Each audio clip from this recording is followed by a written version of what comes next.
Yo, what's up guys, it's Joel from Easy Engineering and welcome back to another video. So today we're talking about the many different basses that you get within the Psytrance genre. I remember when I first started out, I only knew the one, and that was basically the Galloping, rolling bass line that is heard everywhere else. But then you get a few different variations to it, and then obviously the triplets. Now for some reason I just couldn't figure it out back in the day. I remember stumbling across a video only after months of trying to get how to do triplets. I mean, that was one of the hardest things that I tried to achieve when first starting out with my productions. So I thought I would just go in and kind of show you how you would set up your notes to achieve the different kind of basses that is heard in Psytrance. So obviously going forward, we have the typical rolling bass line, which is right. Now the cool thing with this is that you can kind of go in and change the note length, and then you can go in and change that one, maybe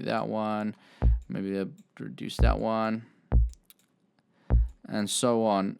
And what this will do is it will kind of give you a different kind of groove to it. It creates some groove. Also, what you can go and do is just kind of play around with the velocities. I mean, with the first one, because we're side chaining it, it's already kind of being dipped in velocity, so I wouldn't worry too much about that. But you can always kind of still go in and vary the velocity ever so slightly. So if I let's say I'm doing that, do this now. You can hear it very slightly. It kind of just gives a little bit variation. It doesn't make the sound so static and robotic. It gives more of a lively feel to it. You can go in and give more extreme settings or less extreme depending on what you kind of want out of the sound. But this is it within like the whole mix. I've just got a simple kick and bass loop set up. If you haven't checked already, if you want to learn more about how to make Psytrance kick and bass, there's a link in the description below that will take you to my Psytrance kick and bass tutorial. So anyway, this is what it sounds like within the mix.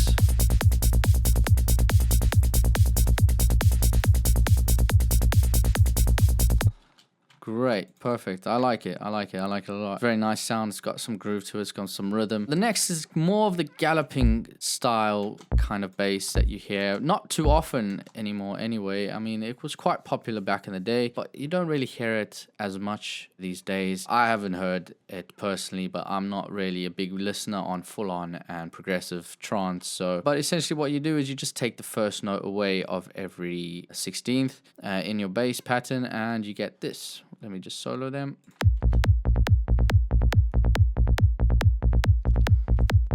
Now that's nice, I like it. You can obviously go in, change the notes up a little bit and everything.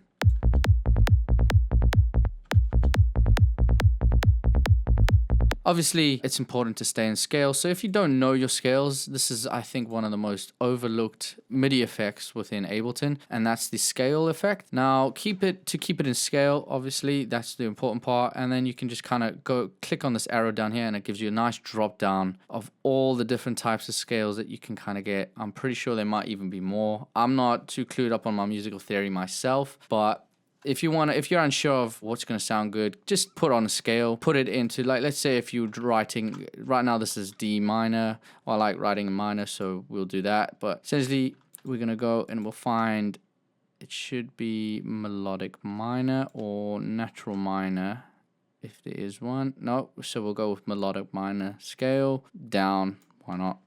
And we'll put our root note to D because that's the scale we're in. And I guess now you can kind of, move it all around. Even, let's say that D sharp is not really in the scale of D minor. So, it will kind of keep it to scale. It won't actually be a D sharp. It will put it to the next note that fits within the D minor scale. Let's hear it in the whole mix.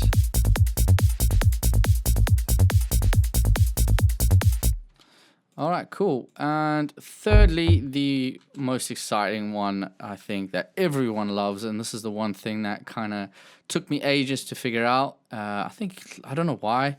I just came across a video on YouTube once, and it's essentially the same video where it just kind of showed me the different types of patterns that you can use within your Psytrance basses. So I figured I'd do the same. And what you got to do is right-click on your piano roll, put it into Triplet grid, and now we're in D minor, and put it on the, oop, not that, there we go, on the third, right, of that.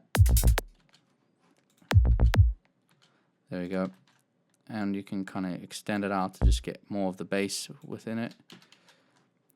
Now, obviously, because these aren't set to triplets, they're not going to sound good. So what you'd have to do is if you want to write in triplets and you want to add in your hi-hats and everything, make sure you turn them to triplets, put them into a triplet scale and kind of go from there.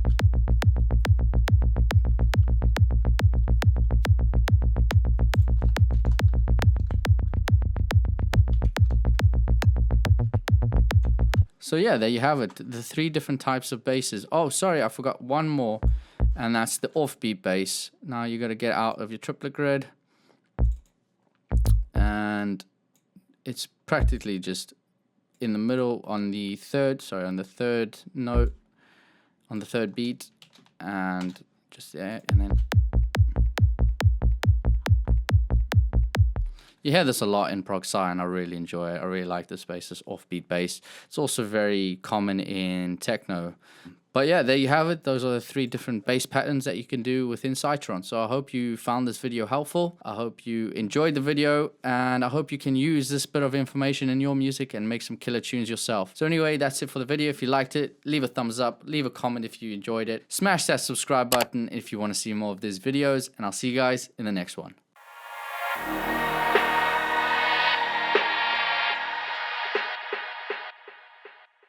No, I'm going to start that again.